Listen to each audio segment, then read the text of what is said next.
What's up, guys? So today I wanted to talk about heat damage and color damage and why it sucks. A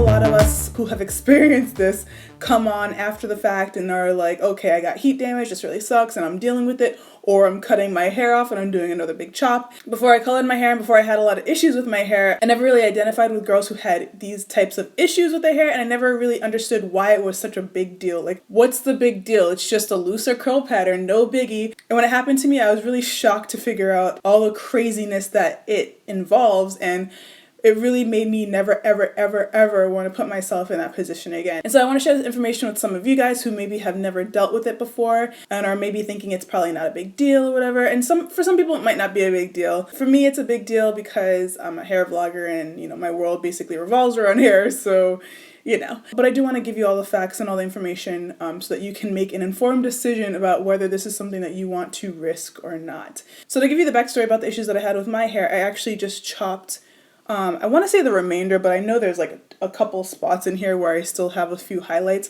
So my hair was really long. I went and got it balayaged at a salon, and they put like blonde like balayage highlights throughout my hair, and it was bleached, and it was, and at that time my hair, well, I'll talk about this in another video. Things that I didn't know were going on with my hair and my body. So I'll talk about that in another video, but I was kind of bored with it and I wanted a challenge. And so I started using heat just to experiment. And I was like, you know what? I want to just go ahead and color my hair. So then I colored my hair. And after I did those highlights, it was okay for a little while, and then it slowly started to deteriorate. And again, I will talk about the cause of that in another video. But I want to explain to you what I experienced with my hair. It was almost like I had transitioning hair because the top half of my hair was completely natural black, and then the bottom half was all these highlights. So as you can imagine, the top half was my natural texture, so it was, very thick, very curly, and then you have the bottom texture slowly began to transform into a texture that was a lot looser than my natural texture. It made it a lot thinner, and it made it a lot more weak. And so while I didn't notice it at first, slowly and surely over time, and especially since I enjoy using mostly natural products, I wasn't really using anything that supports hair color, which was probably a big mistake. If you're going to get a hair color, you want to be ready to use products that have the items in it that are going to support your hair color and keep it strong, even though it's not, it's just like a fake version of being strong, but it's going to keep your hair there. But anyway, it was slowly just getting thinner and thinner and thinner. And this is something that I talk to a lot of girls when I meet a lot of girls who have kind of gone through the same thing with their natural hair. We are all like, no, never again. Going into this, I knew that my hair texture might change and my hair might be different. And I thought to myself, okay, what's the big deal? If my curl pattern loosens up, who cares? Whatever, it'll be fine. If my hair starts to get split ends, I'll cut it and trim it. So what happened is that, yes, my texture loosened. My natural texture is very tight, coily, for a like pencil curl, like a coil you could wrap around this little makeup brush here.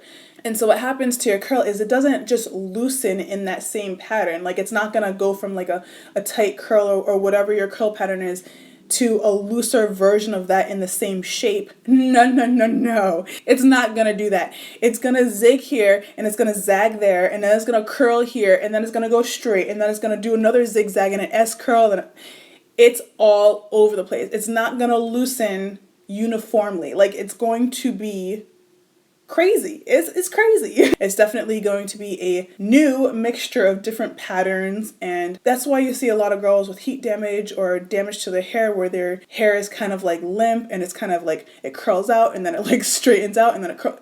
That's what it does to your hair. So just know that when you have heat damage and chemical damage, your curl pattern is going to be something that you have never dealt with before, and it's not even going to be a pattern. It's just going to be a bunch of curls, a bunch of Z's, and a bunch of S's all over the place, and maybe some I's. Okay, since we're talking about the alphabet, let's talk about the texture. I don't know why, I just kind of thought, if I get any type of damage, it would be like, split ends or, things that I've dealt with before. However, heat chemical, color, that type of damage is not like a natural hair split end. It's not like if your natural hair is knotting up. It's not that type of situation at all. Your hair literally thins out and becomes very wispy. And obviously this doesn't happen to everybody. I'm just talking about damage in general. Obviously some people color their hair and they're fine, and everybody's different.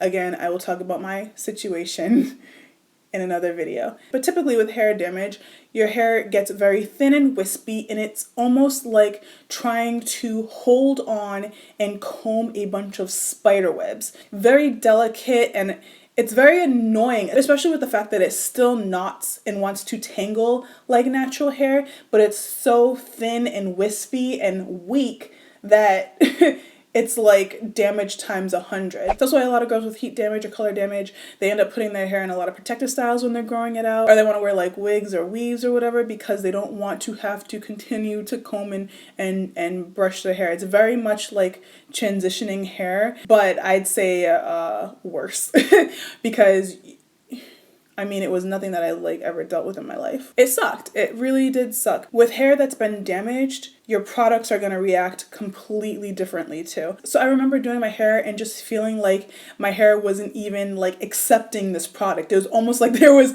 a shield on my hair and it was not soaking in. Or the exact opposite, if my products were way too heavy, then my hair would just like stick together, and it was just...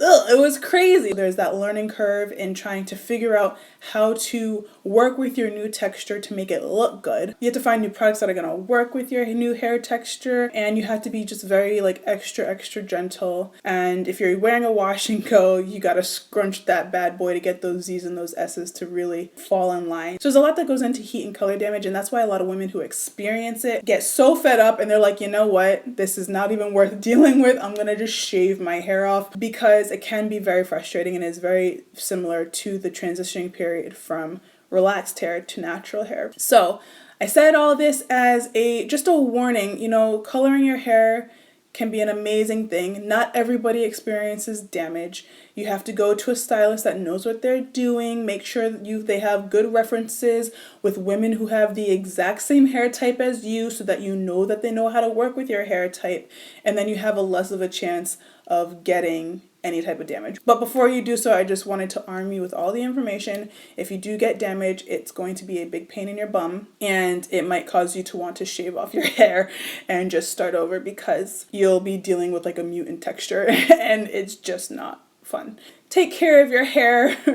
I learned from my experiences, you know what, you have to be careful what you ask for. I wanted a challenge and I got it. Is not fun. It can be a big deal, because if you do get your hair damaged, you're gonna be doing a lot of trial and error, which means a lot of time spent on your hair to figure out how to work with it. So that's another commitment. So if you're somebody who doesn't like to spend a lot of time on their hair, you might want to try to avoid things that might damage it. So yeah, I hope this was informative. I tried to cover all the details of what I experienced, but if you guys have any other questions, if I missed anything, please be sure to put it in the comments below, and I will be going through and answering them. All right, so anyway, I hope that this video helped, and I will see you in the next one.